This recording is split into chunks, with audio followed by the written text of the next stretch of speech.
Hello, I'm the storyteller.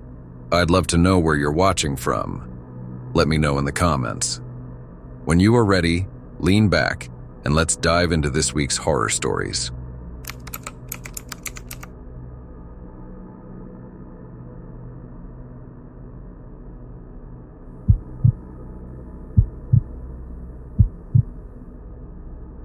I'm not the kind of person who believes in supernatural stuff. I like horror movies, sure, but I've always chalked it all up to stories and overactive imaginations. That changed last fall, though. What happened that night in the woods outside my town? Yeah, I can't explain it. I've tried. It's been months and I still can't forget it. My buddy Alex and I were bored one Friday night, just hanging out, talking about random stuff. We'd had a couple beers earlier, and he brought up this old trail out by the reservoir that people always said was haunted. We'd both heard stories, creepy noises, weird sightings, but it's the kind of thing everyone talks about and no one actually checks out. So, being the idiots we are, we decided to go. We got out there a little past 11. It was cold and quiet. We parked by the gate and climbed around it, each of us with a flashlight. We walked maybe a mile in before stopping. The trail was barely visible, more like an animal path at that point. Alex thought it'd be funny if we split up for a bit just to mess with each other. I told him that was stupid, but he laughed and said, "Come on, it'll make a better story later." So, I gave in. He went left and I kept straight, agreeing we'd meet back at the car in 20 minutes. It was fine for a while. Just me and the beam of my flashlight. However, it didn't take long before I started hearing branches breaking in the distance somewhere off to my right. I figured it was Alex trying to scare me, so I called out, "Nice try, dude, not falling for it." No answer. Just silence. A minute later, I heard it again. I swung my flashlight toward the sound, and for a second, I thought I saw something pale, like off-white, behind one of the trees. I stood still. It wasn't a full body, just the edge of something peeking out. Then this hand slowly came around the trunk. Just a hand with long fingers, too long to be normal. That's when I heard Alex's voice, or what sounded like Alex. It came from the same spot the hand was. "Hey dude, come check this out," it said. Calm, way too calm. Every hair on my body stood up, because I knew it wasn't Alex. I took a step back. My flashlight was still locked on that tree. The hand slipped out of sight. I whispered, "Alex?" But nothing replied. I kept backing away. My breathing was loud. Then something moved, fast. Not toward me, but behind the trees like it was circling. I panicked and ran. I don't remember much of the run, just the flashlight beam jumping around and what felt like forever to get back to the car. I yelled Alex's name over and over, screaming until my throat burned. But all I heard was more cracking sounds, sometimes from behind me, sometimes from nowhere. Then I saw Alex standing ahead on the trail. I ran up to him, out of breath, and grabbed his shoulder. "We need to go, man. Right now," I said. I told him what I'd seen, what I'd heard. He didn't seem shocked. He was calm. Too calm. No jokes, nothing. Just staring at me with this empty look. "Where'd you say you saw it?" he asked. "Forget that," I snapped. "Let's get out of here." But he didn't move, just kept standing there. I noticed something was off. His clothes looked right, his face looked right, but his eyes... He wasn't blinking, not once. Then behind him, deeper in the woods, another flashlight flickered. I heard someone yelling, "Hey Jason, over here!" It was Alex's voice again. The real one. Whatever was in front of me turned its head toward the sound, and I swear to God its mouth stretched open like something out of a horror movie.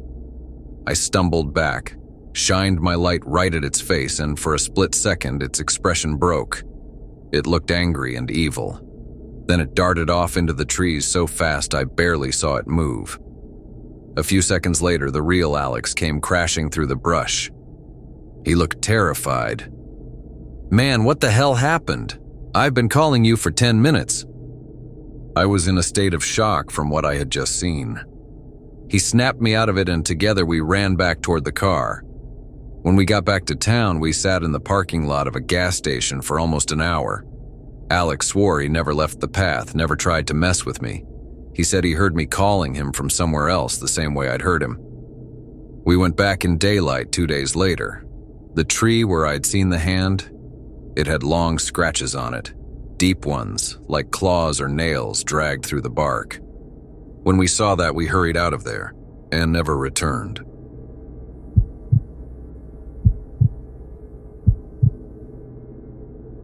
When my cousin asked me to house sit for him and his wife while they went on vacation, I didn't hesitate.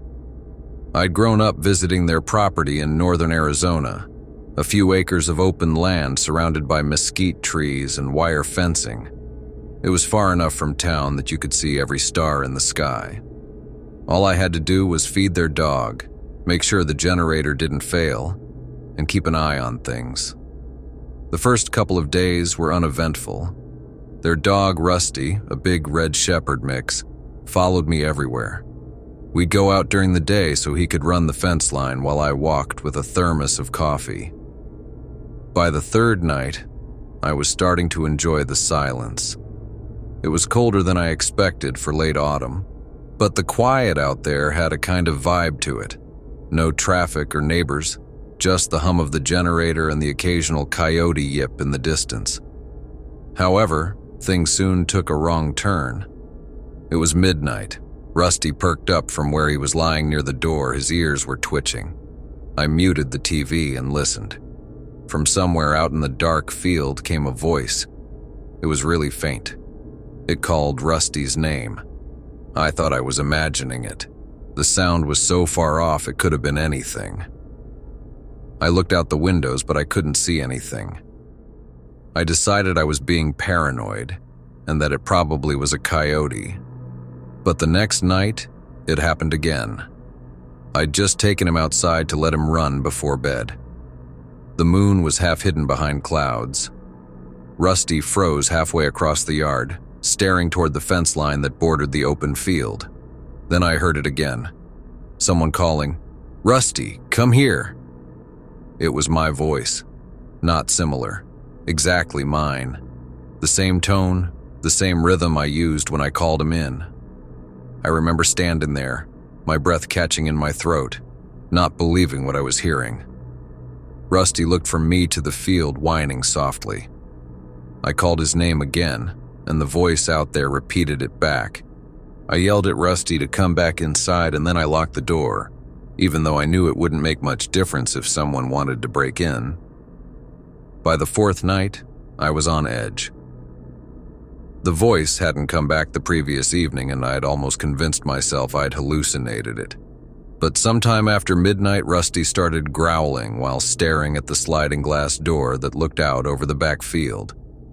I turned off the TV and listened. "Rusty." The word was soft, drawn out. I grabbed a flashlight and stepped to the window. The beam almost couldn't reach the far edge of the yard, but for a second, I thought I saw something move between the mesquite trees. Rusty's fur stood up and he backed away from the door. The voice called again, but now it wasn't saying the dog's name. It was repeating mine, over and over. Each time it sounded less human, like the mouth making the sound didn't quite understand how to form the words. I remember whispering to myself that I wasn't going outside, not for anything. Instead, I killed the lights, turned off the flashlight, and crouched by the window. The night was dead silent except for my heartbeat. From the darkness, I heard footsteps in the dry grass. They were slow but coming closer. Rusty whimpered. He pressed himself against my leg. After a while, everything went quiet. I stayed there for a long time before finally pulling the curtain shut. I couldn't sleep after that. The next day, I drove into town to pick up more dog food and tried to bring it up casually to the cashier, asking if anyone around had been having problems with trespassers. She gave me a look and said, "You're out near the ridge, right?" Lot of weird stories out that way. Best to stay inside after dark. She didn't elaborate, and I didn't need her to. That night, I decided to keep all the lights on, thinking it might discourage anyone or anything from coming near. Around midnight, Rusty started whining again. I looked out the window and froze. There was someone crouched at the fence line. What I saw didn't make sense. The figure was shaped like me, same jacket, same hat, but it was crouched wrong. Its knees bent outward and its arms were unnaturally long. It didn't react to the light hitting its face. I watched its mouth move as it whispered, "Come here, Rusty." I dropped the flashlight and stumbled backward.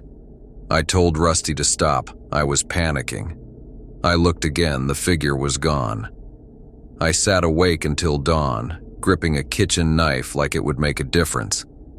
As soon as the sun came up, I packed my things and called my cousin. Told him something had been prowling around the property. He laughed it off, said coyotes sometimes made sounds that freaked people out. I tried to explain it to him, but he didn't seem to believe me. I left the keys under the mat and drove back to the city with Rusty before noon. I wasn't going to spend another night in that house.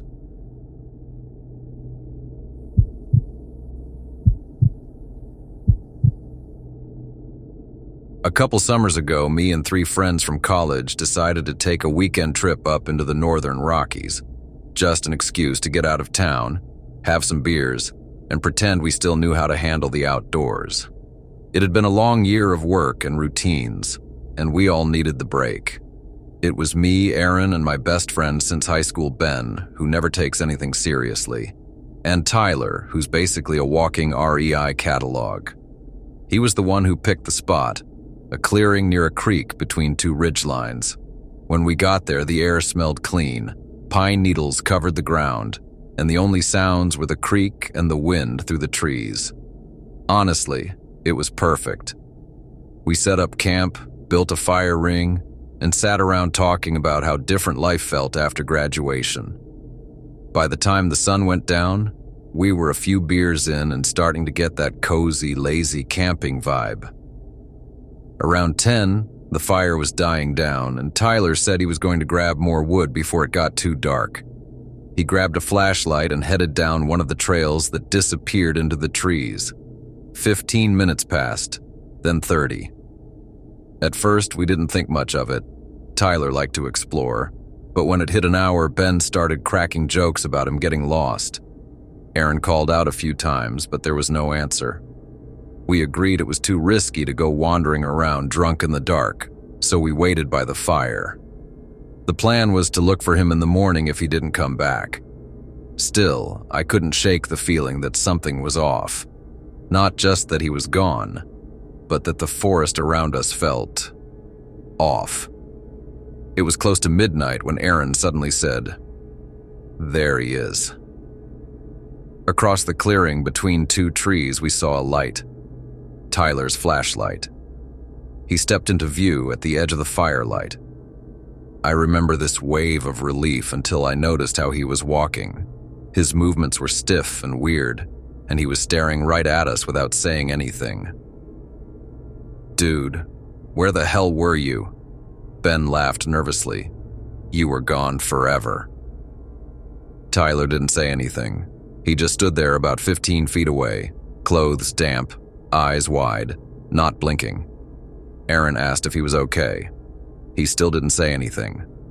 Then, from the trees behind him, we heard a voice. "Hey, you guys still up?" It was Tyler's voice. For a few seconds, none of us moved. The person we thought was Tyler tilted its head just slightly.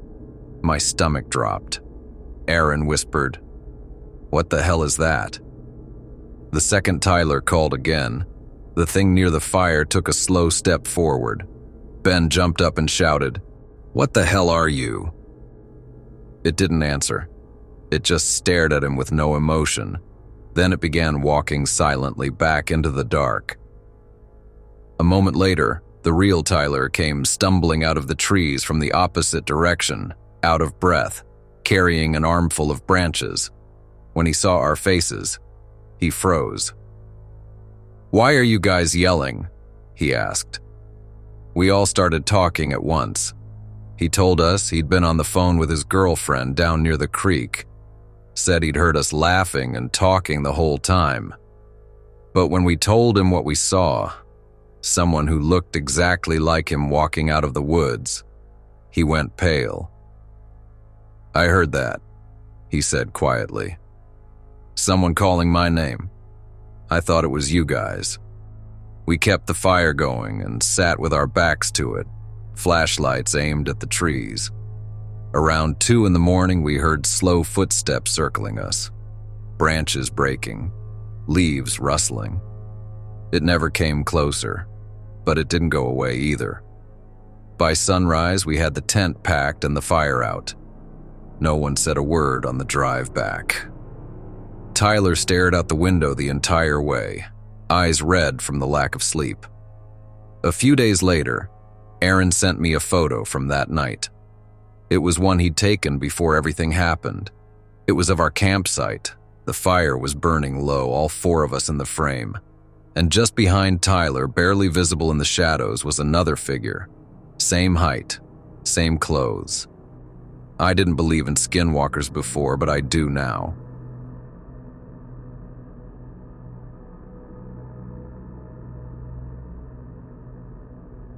If you enjoyed the video, please consider liking, commenting, and subscribing, as it shows the YouTube algorithm that you enjoy my content.